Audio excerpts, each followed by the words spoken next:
Good evening, ladies and gentlemen. May I ask you to take a moment to silence all phones and electronic devices.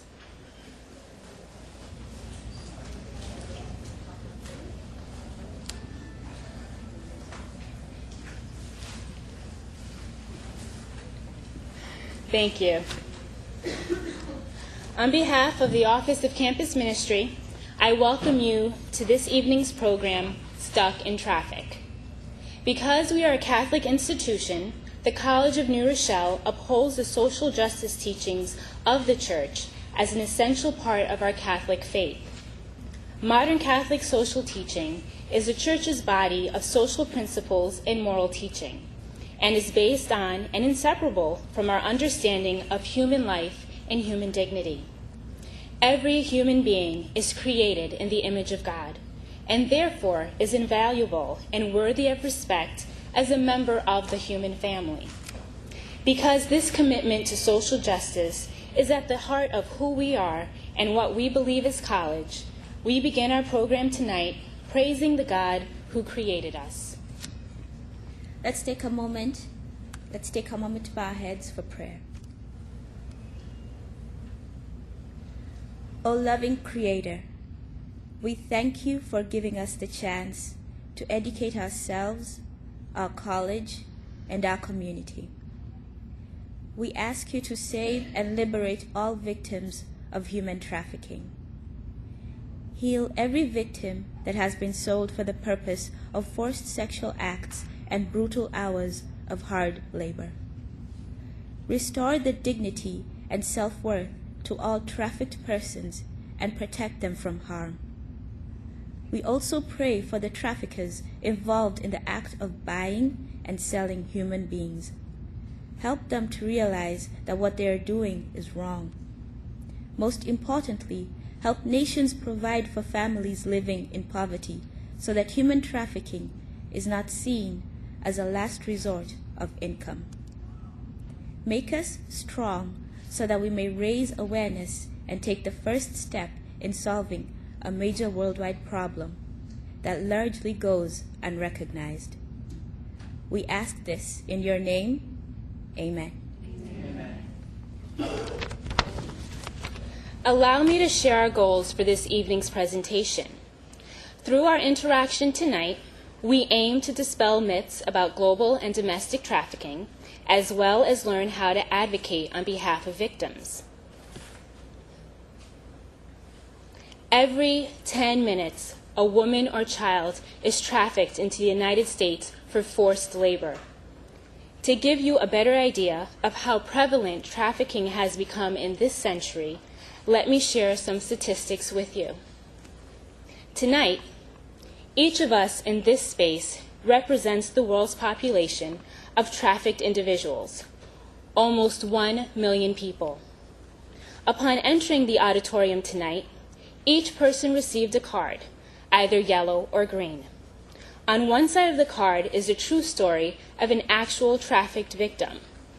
Would those who received a green card please stand?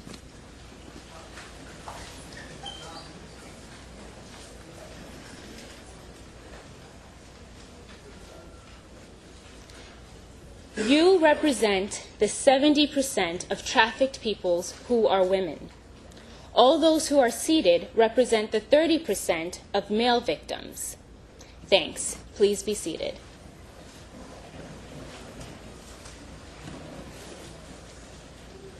Regardless of the color, if your card has a stamp of a child on it, would you please stand? And it should be on the back.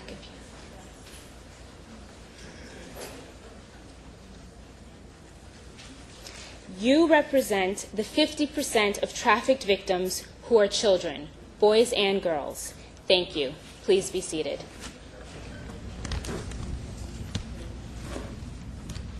What is trafficking? Trafficking is modern-day slavery. Traffickers use violence, coercion, and deception to take people away from their homes and families and force them to work against their will. People are trafficked both between countries and within their own country. Those trafficked may be forced to work as domestics in prostitution as farm laborers, factory workers, and in many other jobs. Why are people trafficked?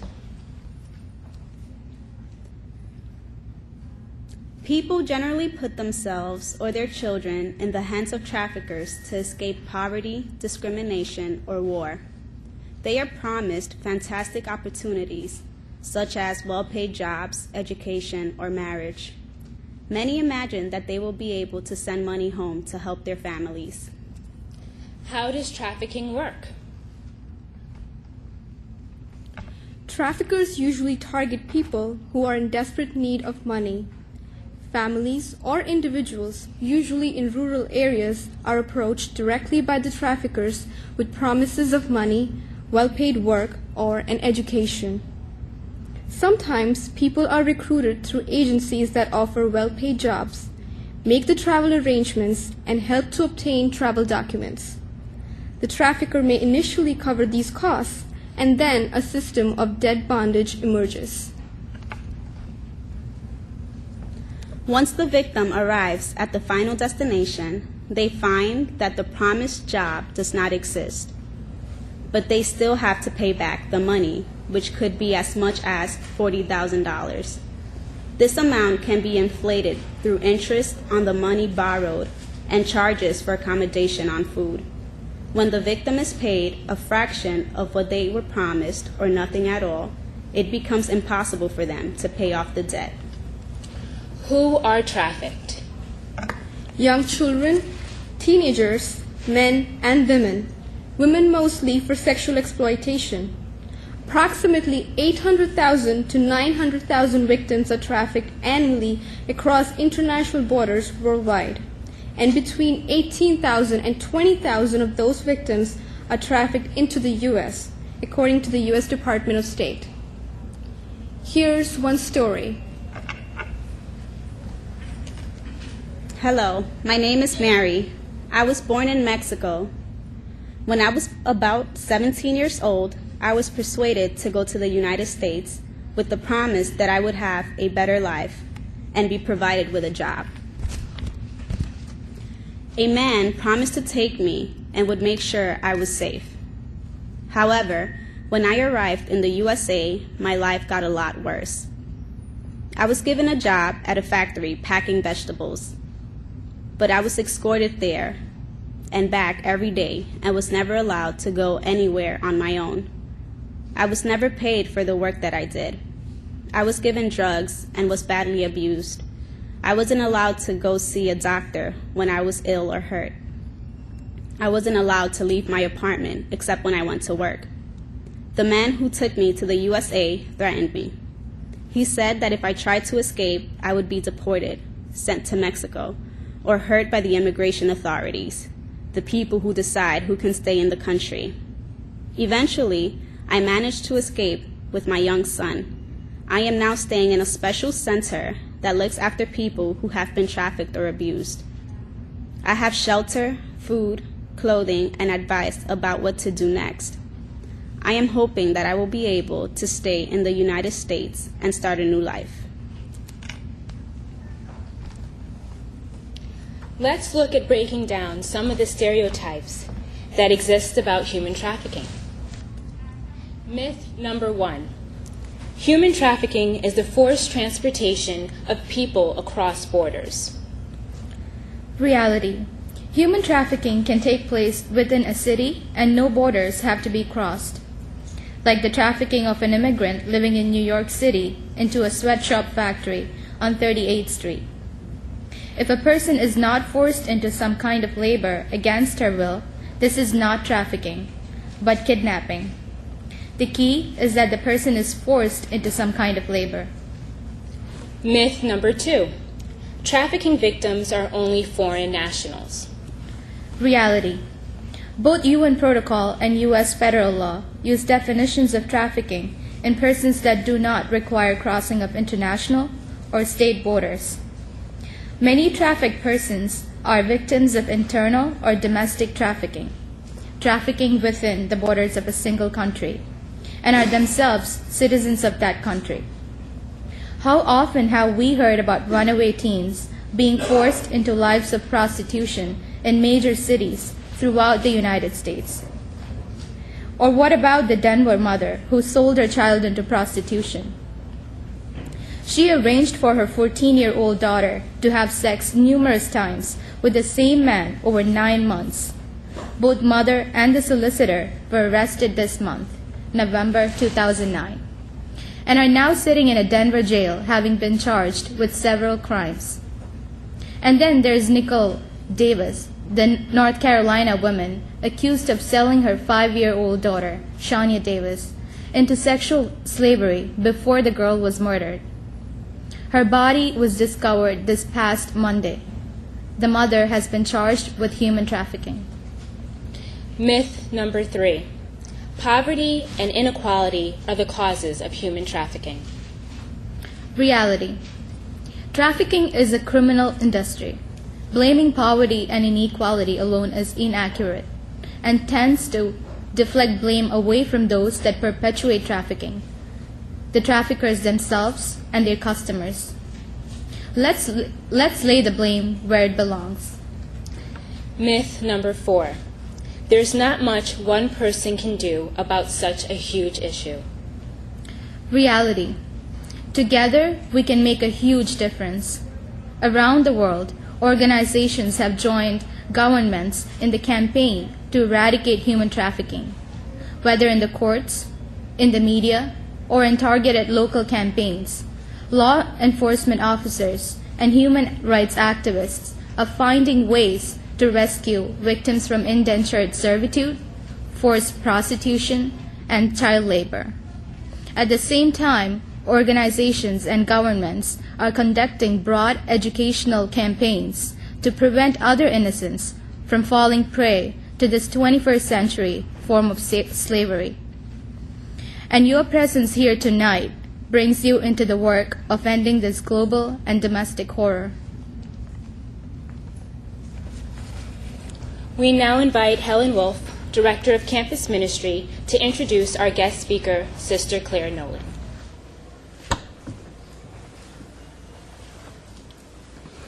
What an honor it is to introduce to you our guest speaker for tonight's presentation. Sister Clare Nolan hails from Brooklyn.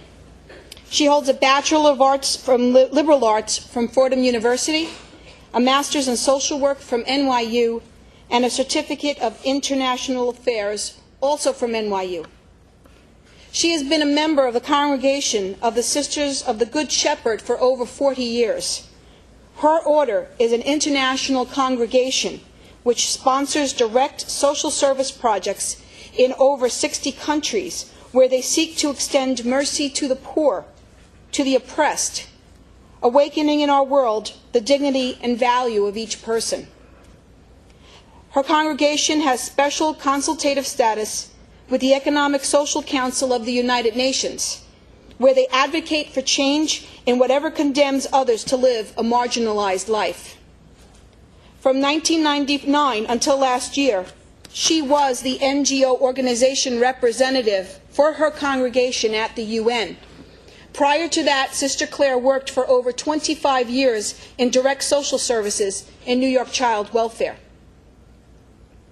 The Sisters of the Good Shepherd provides direct social services across the globe to women and girls who have been prostituted and/or trafficked for sexual exploitation. Among other things, while serving as the NGO representative for her order, Sister Clare led initiatives by which her organization has submitted statements to the UN Commission on the Status of Women and supported the NGO work on the protocol to prevent, suppress, and punish trafficking in persons, especially women and children. She has presented nationally and internationally on the issue of human trafficking. Most recently, she served as the consultant on the 2008 Congress of Women Religious in Network Against Trafficking in Persons, which took place in Rome in June 2008. Currently, Sister Clare tells us she is on a sabbatical for spiritual renewal. We are grateful that joining us tonight is part of her spiritual renewal. Sisters and brothers, please join me in welcoming Sister Clare.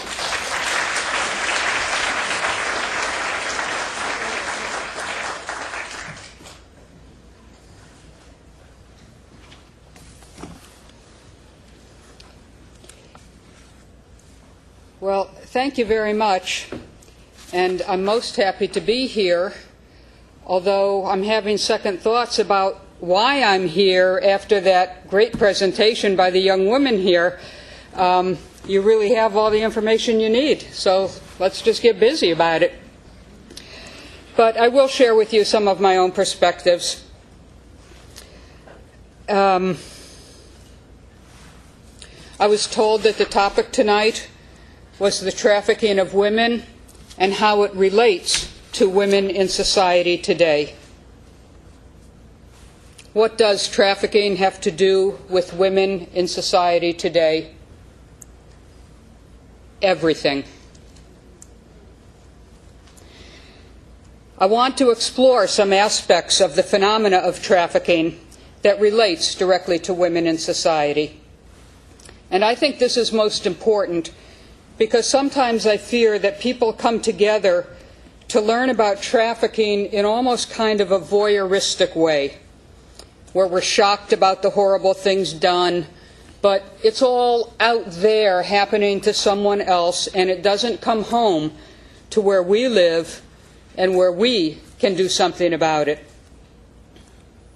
And I hope that through an analysis on the situation of women today, which is your reality, women and men, you will confront your own creative possibilities toward response, and that we will all go home not so much shocked and overwhelmed as mightily uncomfortable until we begin to act in our own life situation, in our own society, to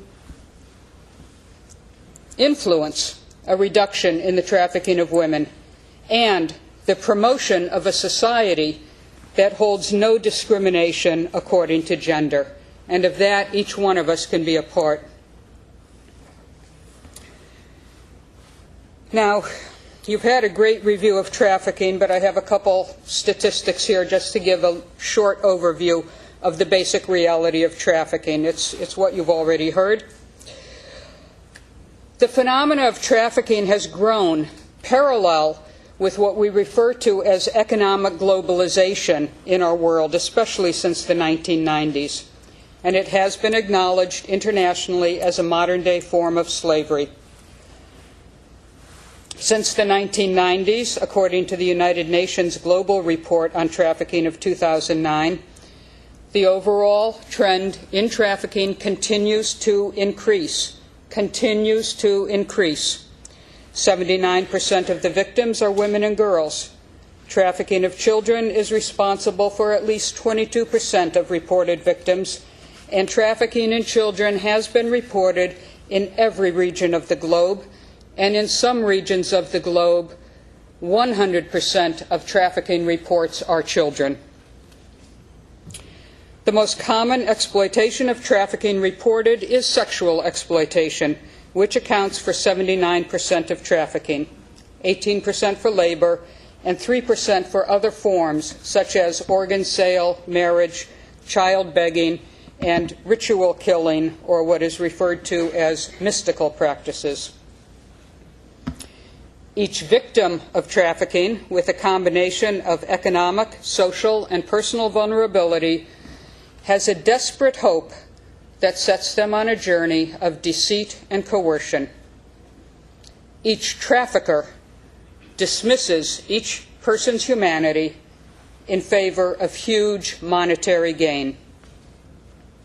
The United States is part of this global trend. Trafficking is not restricted to the less developed or less wealthy countries. In 1 year, the USA Human Trafficking Report Systems recorded more than 1,200 alleged incidents of human trafficking, and all reports of trafficking are underreported. 83% of the reported human trafficking in U.S. involved allegations of sex trafficking. A third of the reported human trafficking incidents involved sex trafficking of children.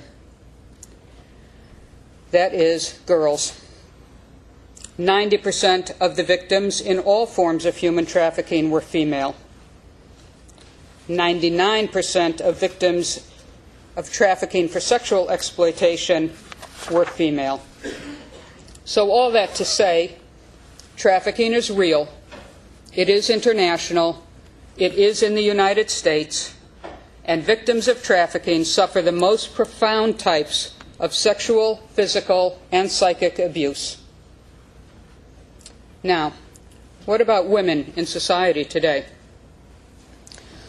In August of this year, the New York Times columnist Bob Herbert described the situation of women in our society in the United States. He said, "We have become so accustomed to living in a society saturated with misogyny that the barbaric treatment of women and girls has come to be more or less expected." He goes on to describe many forms of violence specifically directed to women in this society. A girl or woman somewhere in the United States is sexually assaulted every couple of minutes. The number of seriously battered wives and girlfriends is far beyond the ability of any agency to count. There were so many sexual attacks against women in the armed forces that the Defense Department had to revise its entire approach to the problem. And he concludes, "We should take particular notice of the staggering amounts of violence brought down on the nation's women and girls each and every day for no other reason than they are who they are. They are attacked because they are female." This is the position of women in society today. We could give other indicators as well. Women's disproportionate economic earning in relation to men's, women's disproportionate absence in political representation, women's overrepresentation as objects in a huge industry of pornography. I have recently heard young, socially aware women in a Catholic high school describe feminism as a dirty word. It's not cool for girls to work for gender equality, they told me. And I had experiences some years ago doing counseling in a Catholic high school in Manhattan, where almost every Monday brought disturbing confidences of physical violence and rape that girls endured on dates and parties, just part of the expected routine. So back to trafficking. It's part of the same phenomena. Why does the trafficking of women for sexual exploitation shock us so, but not the violence endured by a teenage girl in dating? Why does the selling of human beings across borders stuffed in vans make us cringe in disbelief, while our liberal heads turn a blind eye to children being photographed to be used in the pornography industry? And I would like us to understand trafficking as it is intrinsically linked to all these phenomena that beset women today. And so I'm going to give a number of perspectives to look at trafficking. And the first, I say trafficking is not trafficking. Trafficking is simply the most recent and most egregious form of a cultural phenomena that has existed for centuries. That is violence against women, gender violence, Chinese foot binding, widow burning in India, honor killing in Pakistan, female genital cutting across Africa, girls' infanticide in China, domestic violence in all societies, and date rape and date assault. The United Nations calls violence against women an intolerable scourge. Surveys on violence against women conducted in at least 71 countries show that a significant proportion of women suffer physical, sexual, or psychological violence. 1 in 3 women will suffer some form of violence in her lifetime, according to the United Nations website. On average, at least 1 in 3 women is beaten, coerced into sex, or otherwise abused by an intimate partner in the course of her lifetime. The cost of intimate partner violence in the United States alone exceeds $5.8 billion per year. And women aged 15 through 44 are more at risk from rape and domestic violence than they are at risk of cancer, motor accidents, war, and malaria, according to the World Bank data. And all thoughtful analysis concludes that the roots of violence against women lies in every culture and religion, lies in the historically unequal power relationships between genders, and persistent discrimination against women. In other words, rape, trafficking, or the prostitution of women is not so much about sexuality, although it is sexual violations, but it is about gendered power relationships. I have been in the brothels of Pattaya City in Thailand, where I saw the most degrading and debasing sexual behavior demanded of girls. The demand was from middle-aged, mostly white men, referred to as sex tourists. I have walked the streets of Brussels in the districts in Belgium where women are in apartments and women trafficked from Albania and Ecuador walk the cold streets. Every one of them spoke to me of violence, and all of them noted how their activity increases greatly when the European Parliament is in session. I communicate closely with a sister of mine who meets the women in the middle of the night on the streets of Lima, Peru. Her constant refrain to me when she speaks of her program and women is the theme of self-esteem. The girls and women are so violated, so objectified, that to find humanity within themselves remains a lifelong struggle. While women and girls who have been trafficked suffer more extreme violence, cultural isolation, coercion, and degrading environments, it is interesting that in each of the situations I have described, the women themselves hardly differentiated whether they had been trafficked or simply were women who had been prostituted. The violence they described is the same. The issue of prostitution as violence against women is something that is a great controversy in international policy debate, and we must deal with it. And I hope we will take up this policy area for some discussion. Recently, the United Nations Special Rapporteur on Violence Against Women said the sex sector, by which she means prostitution, the sex sector in general inherently involves violence. Now, another factor in the analysis of trafficking is poverty, specifically the feminization of poverty. We live in a reality that in our global economy, wherever there are populations of persons living in extreme poverty, at least 70% of those populations tend to be women, and of course, women and children. This percentage varies from region to region, but the 70% is a global figure. And the United Nations and other international organizations have come to describe this phenomena as the feminization of poverty. When situations of poverty increase, and they have increased greatly across the globe in recent decades despite the great wealth generated around us, it is women who are increasingly the poverty population. One of my sisters from Ethiopia simply said in a description that she wrote for a report we were doing, "Poverty is violence." And as the extreme wealth in our world grows, as extreme poverty grows, so does the trafficking of women.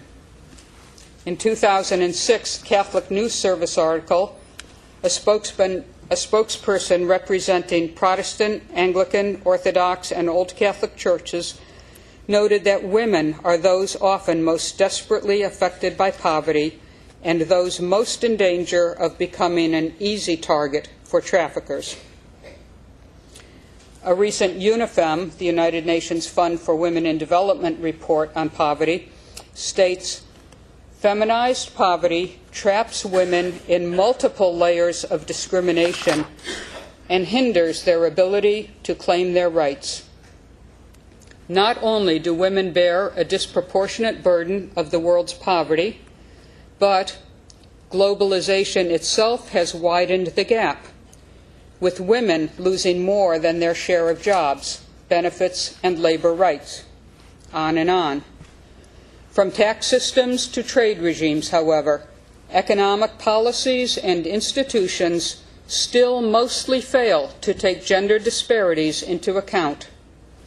With too few seats at the table where economic decisions are made, women themselves have little chance of rectifying the deepening and existing inequalities.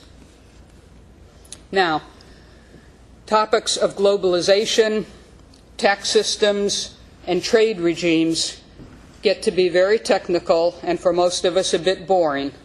Not quite as trendy as talking about the trafficking of women. But feminized poverty is not at all technical for those who live it.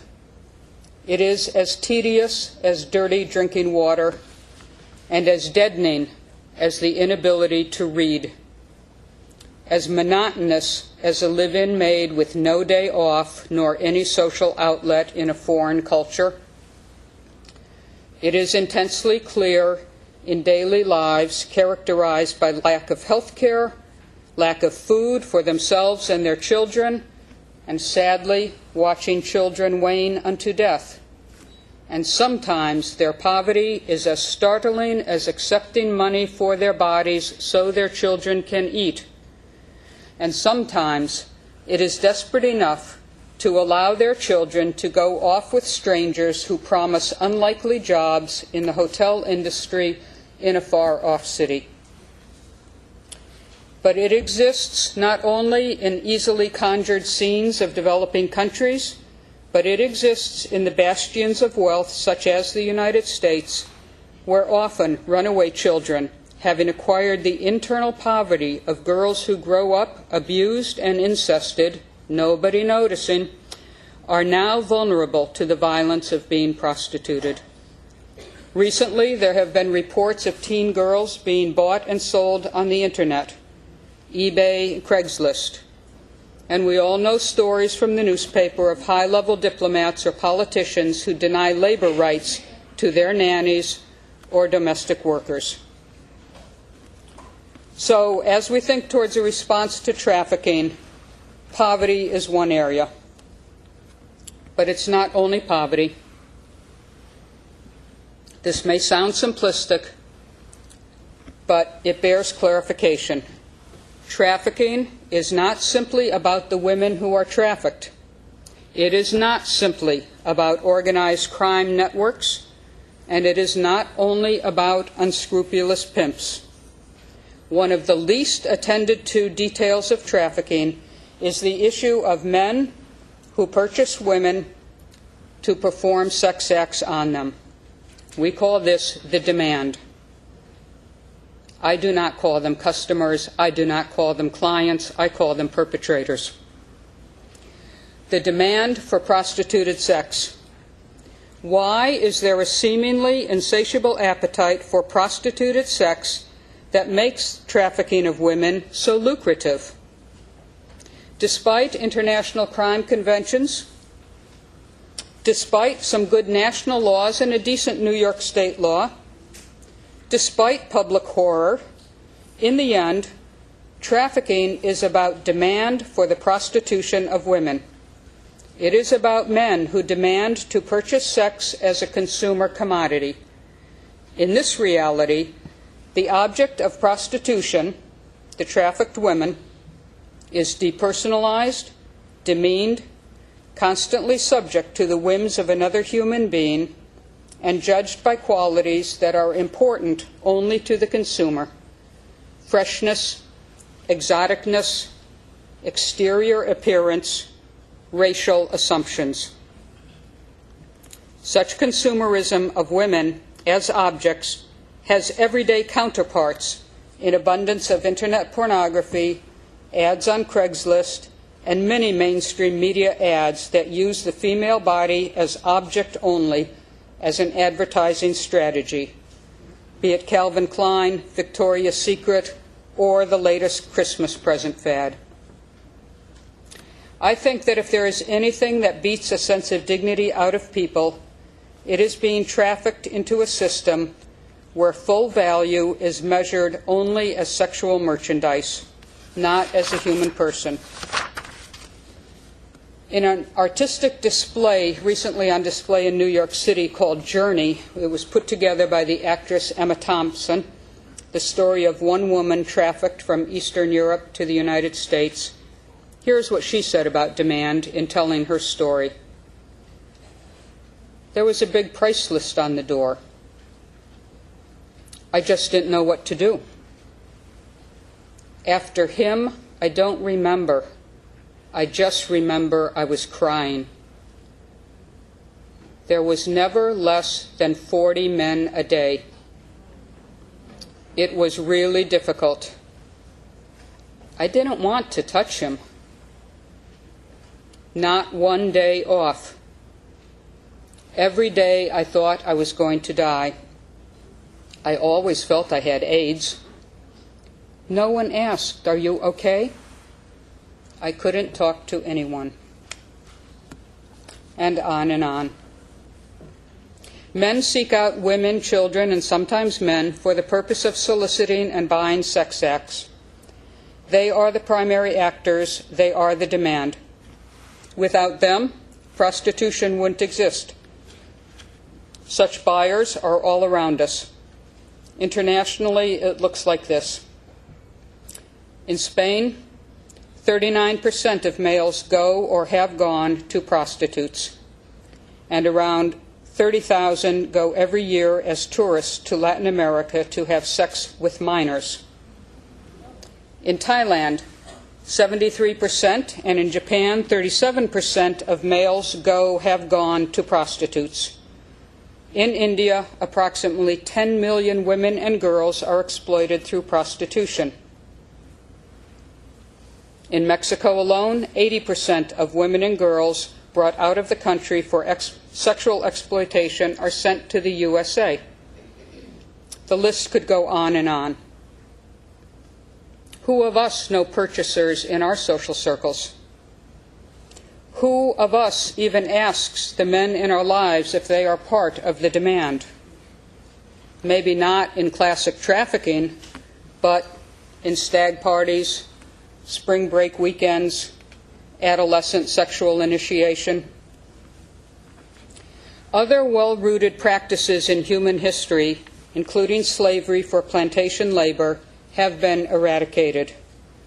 To eradicate the social tolerance for the prostitution of women, our attitudes and mentality must change. Indeed, prostitution is not the oldest profession, as we euphemistically say, but it is the oldest violation of women's human rights. In itself, it is violence against women and a harmful cultural practice fostered not by primitive cultures, but by the so-called civilized and developed countries. Even the United Nations avoids applying the term to such practices. But survivors of the violence of prostitution wept in the United Nations in testimony during demanding its eradication worldwide. So I say that trafficking is the demand for prostituted sex. And where, in your experience, might you do something about the demand for prostituted sex? How does our culture promote sexual commercialization? And how do we participate in it? When do we denounce it prophetically in favor of gender justice? And still, violence, poverty, demand, it's not all. From my perspective as a social worker, I believe that the trafficking of women must be viewed systemically. Then we can begin to understand why it is so intractable, and we can bring ourselves closer to our own areas of complicity in this phenomena. Systems, by their nature, endure. there are both external and internal forces that, once a system is operative, maintains it. Think solar system. Despite cataclysmic events in the universe and even the constant motions and expansion of the universe, the solar system endures and serves us. It's great. Systems are strong. But systems can also become disserviceable. We tend to use the word in social work anyway as dysfunctional. Think dysfunctional family, where children suffer abuse from generation to generation until drastic interventions are brought to bear to change the interactions and dynamics of all members of a particular family. The other thing about systems, along with their self-perpetuating nature, is that every part or player in the system has a role in supporting it, even the most dysfunctional systems. Even the most well-intentioned and passively benign of persons can be silent cohorts in the support of a dysfunctional system. And I posit that trafficking is supported particularly by two social systems of which we are a part. These systems are dysfunctional in our day. And I believe the phenomena is enabled by, number one, unrestrained economic neoliberal capitalistic policies that create our ever increasingly monolithic economic system. And number two, a long-standing, deeply embedded patriarchal system, a system in which male privilege and dominance affords men the sexual prerogative to treat women as objects. And I'll speak a little of each of these systems. In the United States, we stand at the generating center of our current economic system. The current economic crisis notwithstanding, this system spawns extreme consumerism, extreme amassment of wealth, and extreme individuality in relation to economy, extreme exclusion of those who do not amass wealth. And we must recognize these conflicts in the place where we stand and evaluate our own place in it. There's a manual that came out of Rome for promoters of justice, and it says this: no spiritual person can be a silent supporter of a system which excludes the poor and yet claims to opt for the poor. We need to realize today that to favor the poor and to eradicate poverty means necessarily standing against an economic system that continues to create more and more victims. And the world statistics show that in this economy we are creating more and more victims. The United Nations Human Development Report, going back to 2005, highlights the growing inequality of the world and notes that the world's richest 500 individuals have a combined income greater than that of the poorest 416 million persons. And it warned in 2005 that in the coming 15 years, it will deliver far less in human development than has been promised. In other words, it continues business as usual. And those of us who do not amass great wealth, but we sit complicitly by because even in our little situations, we have profited and gained from this system. It's very disingenuous of an American president, as George Bush did, to make strong comments against the trafficking of women in United Nations speeches before the General Assembly, and then the next day be in Argentina pushing for international trade agreements that have such a raw core of capitalism that there would be virtually no social protection, nor attention to public services, nor local economic strength, nor labor rights, especially as they affect gender issues and indigenous populations. That free trade agreement is going to create the vulnerability to trafficking. And we as citizens have a duty to be analytic and connect these dots. The politicians never will. They look for the quick fix. And sure as we get a quick fix in our economy, we will see the growth of trafficking. Do we take our political responsibility seriously? Here's a note about economy of trafficking. In Asia, a girl as young as 6 can be bought for US $300. That is the equivalent of 1 year's income for her family. A virgin as young as 6 can be marketed in Asian cities for $3,000 to $5,000 US dollars. Traffickers receive up to US $20,000 for an Asian girl sold into the United States. I don't know the price that a purchaser pays per encounter with an Asian girl when the girl is in the U.S. So economy is a system we must pay attention to in relation to trafficking, and I think the other system is patriarchy. Now, I call this the big boys club, but I want to be clear. I am not talking about men. I am talking about men and women who support a gender system where male privilege and power has become dominant and exclusive in a very dysfunctional way, in a way that supports their sexual prerogative at all costs under all conditions. My church has seen this and recognized it in relation to the sexual exploitation of children within the church. In the system of patriarchy, there is no one more privileged than white male priests. These were not individuals mired in pathology. This is a systemic phenomena that we saw.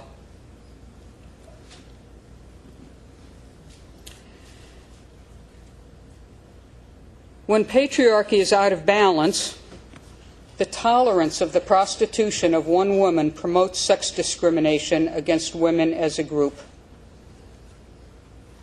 And even as a society that tolerates a parent having the right to vent physical aggression against the child leaves all children in a state of heightened vulnerability, just so, in patriarchy, sex discrimination, the tolerance of abuse or violence to any woman leaves all women in a state of heightened vulnerability.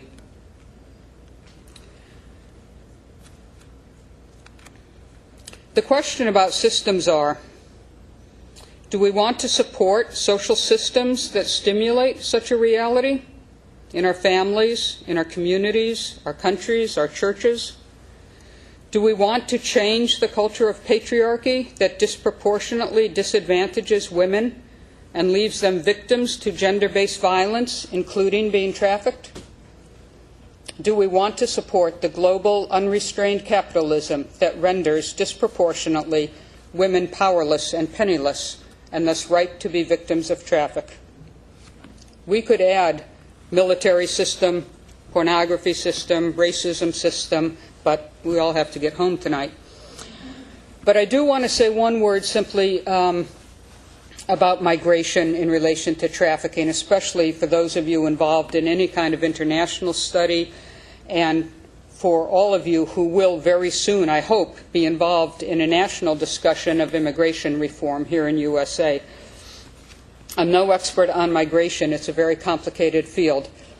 But last December, at a program of my sisters in Singapore providing shelter to victims of undocumented migrants who had been abused, I saw the scar of a hot iron on the back of a young Sri Lankan woman. The Indonesian women I met with were too modest to speak of sexual abuse and exploitation they received while working as maids, but their very silence and sadness in the face of some conversation screamed their abuse. It was similar at a program in Malaysia where women from Philippines and India and Burma were in the shelters. And while many good Catholics help the victims and decry the abuse, they nevertheless support the system of passports, the system of domestic labor by employing live-in domestic help who at most have only one day off and whose passports are often held. Who, as one good Catholic Malaysian citizen told me, well, they don't really want time off. They don't know anyone here and they don't know where to go. I say this not to malign my Malaysian brothers and sisters, but to comment on how easily it is to be part of a structural cultural systems that we just take for granted and do not analyze from any other than the dominant point of view. They could point to us in many ways in terms of our consumer cultural just as easily.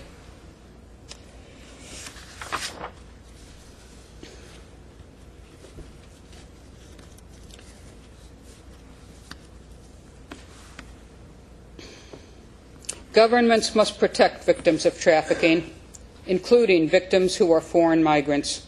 International policy on migration too often creates conditions of high risk of trafficking. Developed countries profit from the illegality of migrants, exploiting many aspects of their needs and vulnerability. So with these various aspects with which to analyze trafficking, the question remains for us, what social reality do we want to work to create? And I'll posit one last thing, that if we want to create a world where we can change this phenomena of trafficking and change the basis of gender relationships, we are going to have to step across some boundaries and some strata. The feminist movement of the 1960s, you can tell how old I am, was rightfully criticized for being, in this country at least, a very elitist organization. The educated and the political savvy women who did make progress never joined hands with their sisters who were struggling on welfare rolls. They did not cross that divide. And here's how it happened to me. That reality came home to me in a story. Several years ago, I was traveling in Europe, and I was on vacation at the time. I was taking the overnight train across Europe with a friend, and I'm not a sophisticated traveler. I'd never taken the overnight train before. So we got into this car where there's six seats, and they fold out into beds for the night. And we didn't know the other four people. There was a couple, a man and a woman. There were two young women kind of backpacking, and there was us. And as we kind of were a little bit afraid and looking around the car, we kind of buddied up with these young backpackers who clearly had been on trains and knew the system, and they showed us all what to do, so we got ourselves comfortable, and the other couple wasn't saying anything. No eye contact, no nothing. So we just followed. These women were quite helpful to us, and we got through the night, and we got up in the morning, we got everything back all right. We reached our destination, and we got off the train. And still in the morning, the other couple, no eye contact, no nothing. I got off the train, and all my anxiety was gone because we were at our destination. And I thought to myself, that woman, who was clearly about at least 30, maybe 40 years younger than the man she was with, said that woman was trafficked. And a feeling came to the pit of my stomach. Why didn't I notice when I was there? Why did I miss that opportunity to cross that boundary then? I couldn't have done anything, really. But I could have said to her, I could have looked her in the eye like another human being and just said, "Are you okay?" in fear, she probably would have said, yeah, I'm okay. But someone would have treated her like a human being. Now, I think all of us in this society of ours, we meet those situations where we're just not yet ready to cross that boundary. My own anxiety kept me from doing it. I hope it won't keep me the next time. And I hope that all of us, in analyzing our situations as women and men in the society, will look to be ready to opportunities to cross the boundaries so that when we create a new society for men and women based on gender equality, we won't miss the opportunities and we won't be hearing this same talk 20 years from now. So I think we're going to have some opportunity for discussion now, and great. Thank you very much.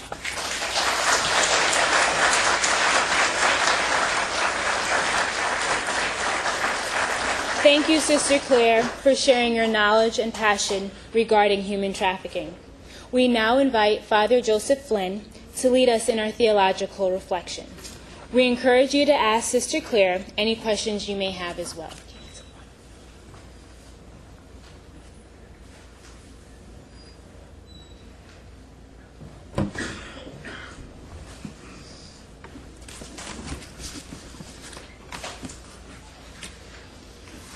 Being a white male priest doesn't make this any more comfortable. In fact, somebody else should be up here. And the first thing I wanted to do after listening to Sister Clare was to apologize. I belong to a system, and it's a patriarchal system. And in some cases, some of us left the patriarchal system, and some of us stayed. The idea being maybe you can change it from the inside, but the attempt is always to change it. So I appreciate those words. Thank you. And I apologize to all of you, because you're affected in some way by this system. And this system causes tremendous pain. I think it can cause tremendous good as well.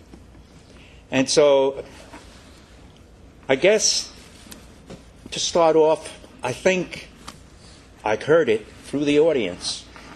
It was gut-wrenching to hear the reality of what's going on in our world and how we have a new modern slavery and how that is just uncontrollable, it seems. And here's where one step at a time is the only way to face it. But in theological reflection, there's that process that tries to put this thing into perspective with the reality of a world that believes and is created by God. Certainly we heard earlier from the script that we had, and thank you, students.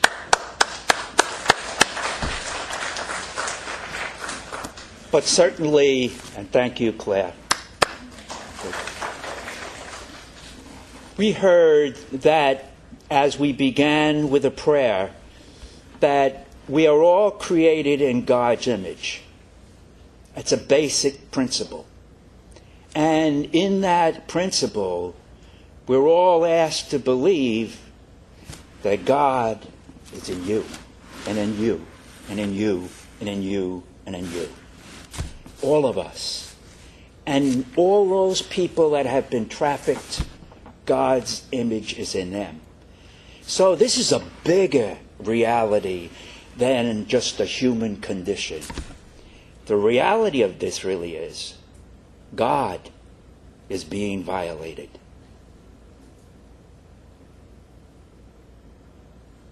That's overpowering. If God is being violated, where is justice? Is there any justice? Will there ever be any justice? A couple of years ago, I was at a presentation up in Maryknoll where I was working, and we had a visit from John Sobrino. It so happens that on Monday we celebrated the 20th anniversary of the 6 martyred Jesuits and the 2 women in El Salvador. He gave a very stern but a powerful talk. And the thing that's always stuck in my mind, he said, I believe in mercy, but I also believe in God's justice.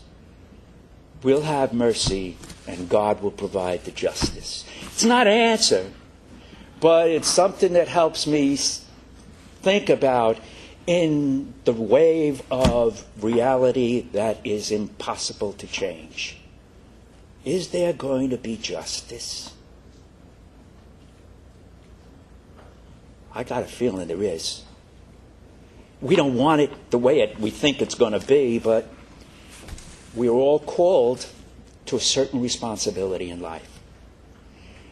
And so maybe what we can do is to ask a very simple question. And it's all part of theological reflection. And you can do this anywhere, anytime in your life, every day. Ask yourself the simple question: where is God in all of this? Can we find God in this?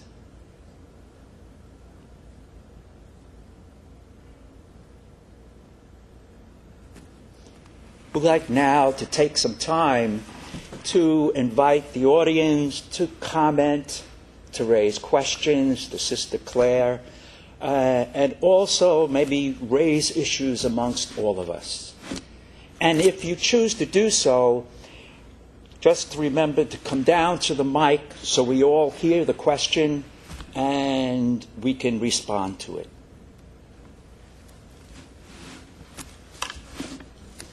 Feel free to come down and raise your issues, questions.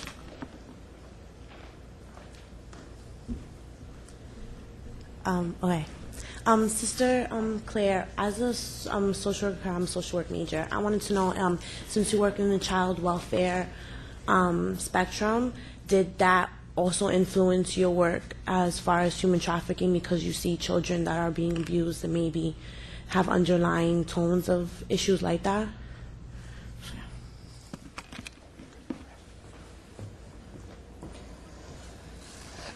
Yes, and good for you being a social work major. But I think what I have seen with adolescents in this country, because I never worked in trafficking and I never worked directly with women or girls in prostitution when I was in child welfare, but I met many children who had been abused and incested, and those realities were often never revealed when they were children. It's very hard for a child to say, the person I'm supposed to most love and depend on is doing this to me. They can't say it out loud. I'll never forget a phone call I got from about probably 10 years after I worked with a teenage girl, and she had been a very sweet, lovable, but very challenging young woman. I worked in residential care. 10 years later, I got this phone call out of the blue. Undoubtedly, it was a collect call, and she was on the other side of the country. And she said, I just wanted to tell you I'm okay now. I've been to college, and I finally was able to deal with the incest. But not till she was like 23 years old, when she got some self-esteem, some ego strength, some other things that helped her. And I don't think that's so different than some of the women that we see as victims of trafficking, given what Bob Herbert says about the general misogyny and put down of women in society. A lot of us as women have very low self-esteem, and even if we haven't been overtly abused. But for those who have been abused and incested, and no one acknowledges it, the neighbor won't see it, the mother won't talk about it, we're all complicit. The father's a good guy, he runs the local whatever. No one believes it. It's very, very hard for girls. Thank you.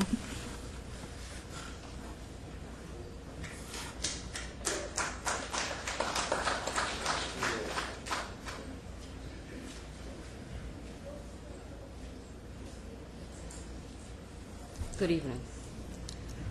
I'm here to say thank you. I am a survivor of human trafficking. Thank you.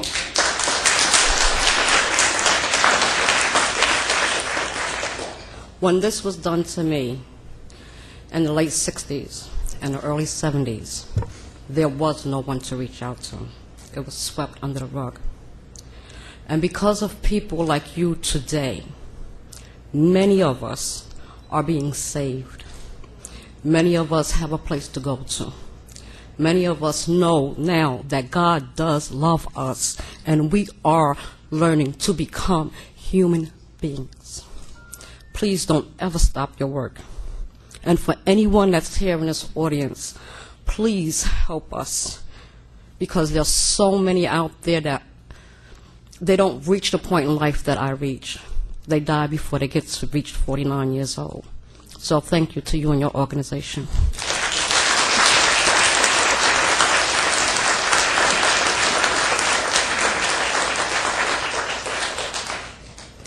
I have nothing to add to that, but I do want to comment that in one of the most recent United Nations reports, they have noted that the growing awareness through international laws of this situation of trafficking is creating a climate where those persons who have been exploited are able to feel safe enough and strong enough to speak for themselves. And this is the most profound thing that will help this movement into the future. So thank you.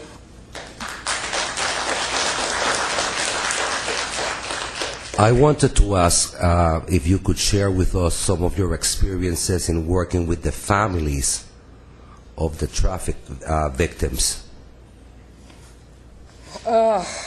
I wish I could. I think it's an excellent question.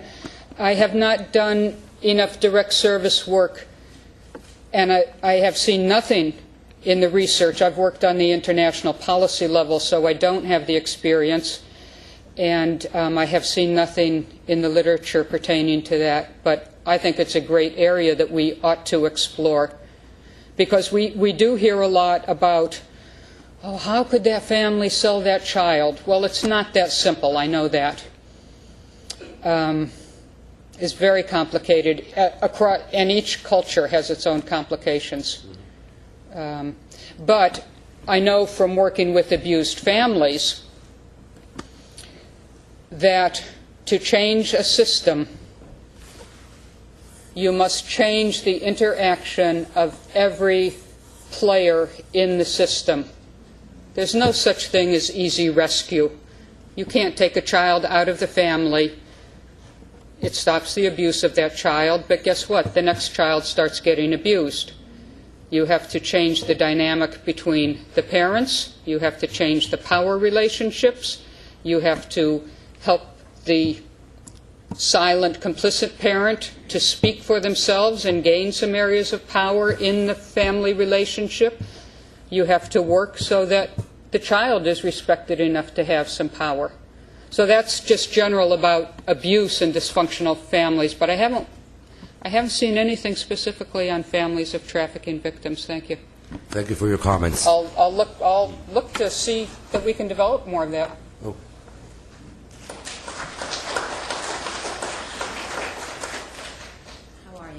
I'm okay. I'm a pediatric nurse for many years, and I question, what advice do you have for us who are trying to prove to the law when there's no credible physical evidence that a child's being abused?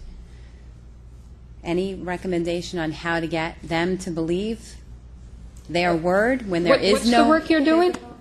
I work in pediatrics. Pediatrics. And, you know, the law says if there's no credible evidence, then the child's word is not credible evidence. How do we change that? I think probably doing what you are already doing, continuing to speak, that this may be a child, but it's a human being, and they have as much credibility as any one of us. But I also think, I know in the domestic violence movement back in the 70s, when we were trying to get police personnel to understand that intimate partner violence, was assault. Our programs went in and trained. We went into police precincts. And I know in some areas with abuse that has been done. So now it's tough when resources are so short. You know, I'm sure you're busy all day, so how can you go into a police precinct and do 5-hour training? But those are the kinds of things to partner up with other organizations that might have the resources and the mandate to speak to law enforcement, to have seminars, to get them to understand this sensitivity to children. Thank you.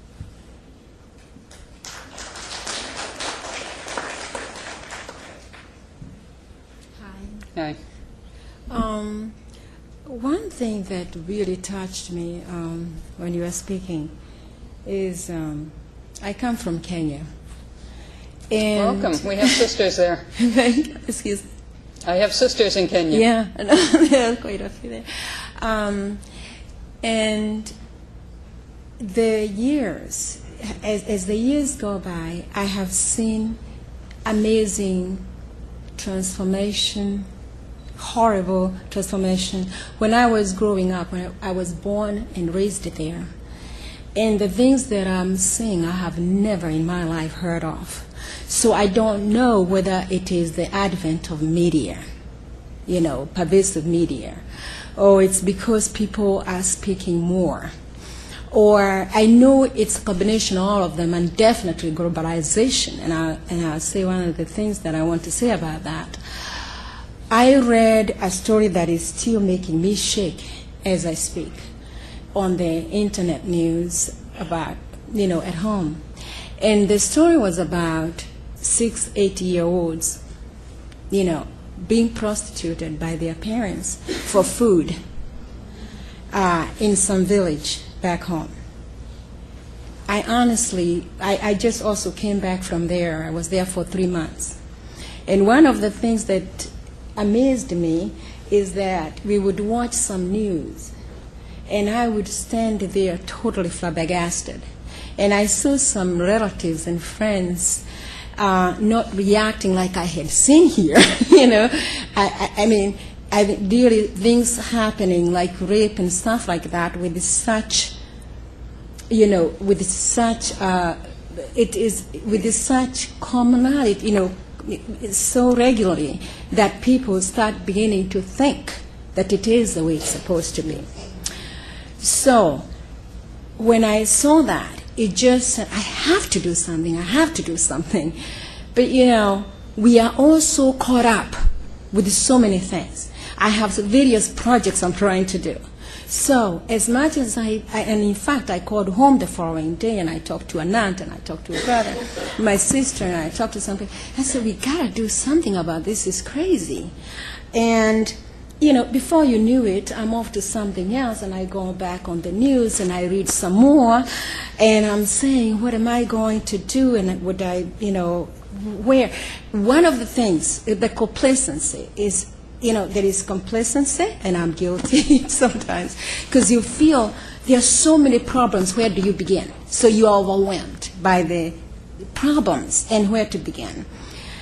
And one of the things that you said, your sister from Ethiopia said, poverty is violence in and of itself. And what our leaders are doing is just not paying attention. They are just as guilty as the perpetrators of these crimes. And in fact, maybe the worst. But of course, again, and we could go on and on, this is our problem at home, but it's also sometimes exacerbated from outside or brought in from outside too. So globalization is for sure a place there. So I am so ashamed to stand here and say that in my country, my people have become like this. But one final thing I wanted to say is this. that, I hope I don't forget, the socioeconomic system and patriarchy. I mean, it's just absolutely nail on, right on. When I was coming back, there is elections now for 2012. There's a woman who is interested in running at home, and I know she would be a good job, but other things. Anyway, I asked a cousin of mine who I thought was very progressive, and well, we are not ready. Africa is not ready for, Kenya, we are not ready for a woman president yet. But anyway, thank you so much for that. Maybe we could move into this. Yeah, thank you. So we can go down. Okay. And I'll say you will be available afterwards. Okay, fine. All right. Yeah. All right. Thank you, Claire. Okay, thank you. Thank you, Claire.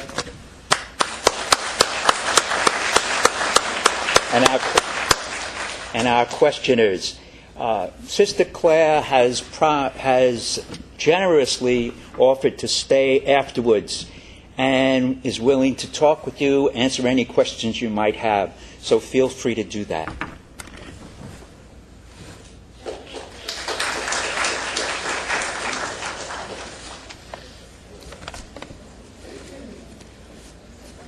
Thank you, Father Joe. Sister Claire, on behalf of everyone present, I thank you for your insights and for sharing your experiences on this vital issue with us this evening.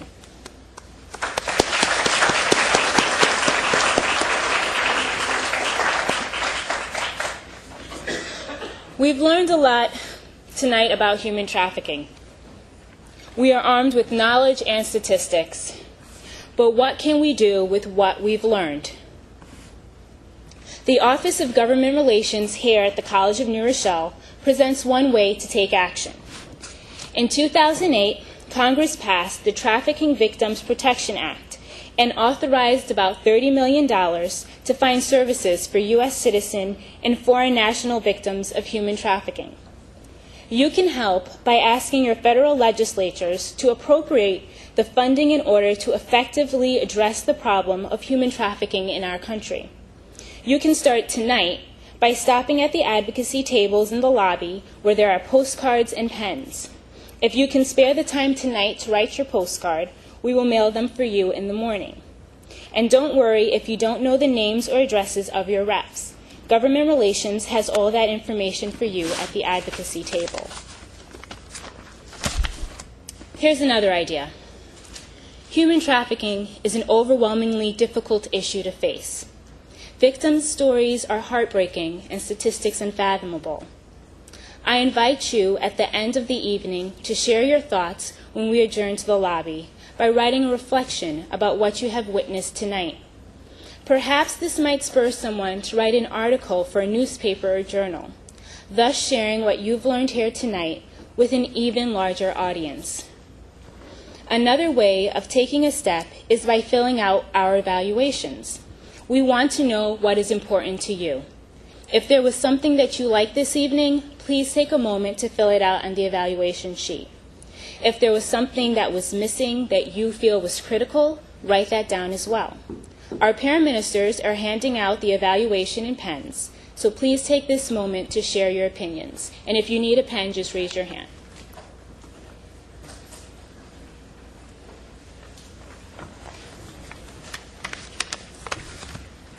While you're filling out the evaluations, I just wanted to let you know that we are streaming live to the other campuses that make up the College of New Rochelle. So I wanted to thank everyone at DC 37 and Brooklyn and JOC and Co-op City and Rosa Parks who are watching from their campuses. Thank you for being here with us virtually.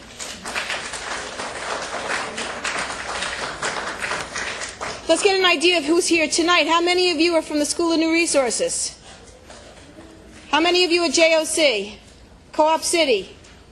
Anybody else from New Rochelle? Any other campuses? How many are from Arts and Sciences? School of Nursing? Graduate School?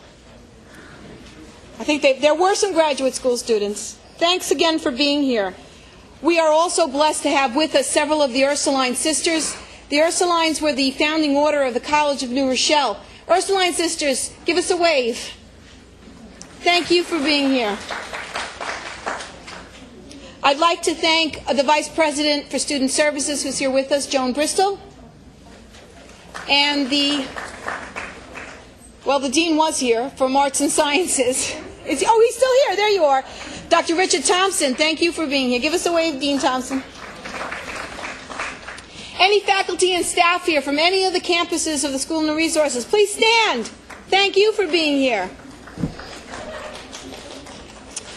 I also wanted to point out that the students who participated in tonight's presentation are students who work with the Office of Campus Ministry as peer ministers. In particular, I'd like to thank those students who were part of the presentation tonight. I begin by thanking Princey, Philip, and Shirley Matthew. Princey's in School of Nursing and Shirley in Arts and Sciences. And I start with them because this is their last semester with us. They finish their coursework and go on to bigger and better things. Thank you. I also want to thank Mirham Rojas and Helen Conyango, School of Arts and Sciences. Laura Ann Valanis, I don't know what your school you're in, Laura Ann. Is it Arts and Sciences? Yes. And then Yasmin Mali from the School of Nursing. So thank you, peer ministers, for your work. And all the other peer ministers who helped us tonight. I'd like to thank Terry Eberly and Charisse Lawrence from the Office of Government Relations, who were integral in this presentation tonight, and will be. And Terry is ill; she couldn't be here tonight. But Charisse is here, and she will be with you outside in the lobby to help with the campaign of the card writing. If you could complete those evaluations and then just pass them down your aisle, the peer ministers will come around.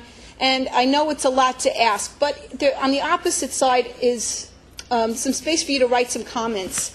If you could take a minute to do that, we would appreciate it, because your personal comments mean so much to us. So I appreciate and thank everything that you've done for us. I'd like to thank my colleagues, first Father Joseph Flynn for the theological evaluation tonight, and the person who put this all together, my colleague, the Assistant Director of Campus Ministry, Suzette Walker-Vega.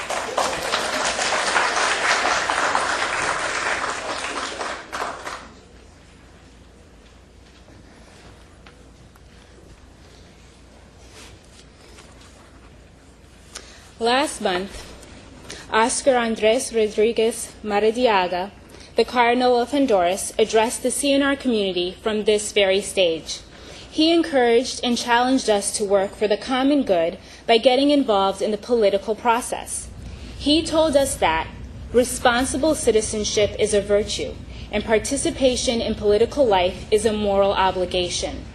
It is necessary to work for a better world. We offer you an opportunity, as people of faith, to do something tonight to make this world better for our brothers and sisters who are stuck in traffic. By taking a moment to do these things, you are taking a stand against human trafficking and acknowledging the humanity of the trafficking victims. We are sitting here tonight as one group in one small corner of the world, one group with potentially so little a connection with the millions of victims of trafficking. We sit here tonight pondering the overwhelming issue that is human trafficking. But I ask you, if tonight by chance you have been touched by the stories of any of these individuals, if you have felt the slightest shock of disgust regarding the prevalence of this atrocity, if you now believe that this crime can happen to any of us in this room, including yourself, I ask you to stand. If you have dared to think, what can I do? Because this has to be stopped. If one of the faces that you have seen will stay with you, haunting your dreams, I ask you to stand. If the word trafficking will never have the same meaning for you, if you have vowed that you won't forget the truths discussed tonight, I ask you to stand. We are standing here as one group standing in one small corner of the world, one group standing in a place that seems so disconnected from the millions of victims of trafficking. But we are standing. We stand as individuals armed with knowledge and emotion and power. We look to the social justice teachings of the Church for guidance in issues such as human trafficking. Pope John Paul II, in his 1995 encyclical, Evangelium Vitae, teaches us that a society lacks solid foundations when, on the one hand, it asserts values such as the dignity of the person, justice, and peace, but then, on the other hand, radically acts to the contrary by allowing or tolerating a variety of ways in which human life is devalued and violated, especially where it is weak or marginalized. Own the knowledge and emotion with which this event has armed you. Carry it to your jobs, your homes, your schools, your houses of worship, to your government officials, to the advocacy tables outside. And most importantly, carry it to God in prayer. And don't just stand up, take a stand. Don't just leave, take your first step. For we all must take a step in order for anyone to leave this place.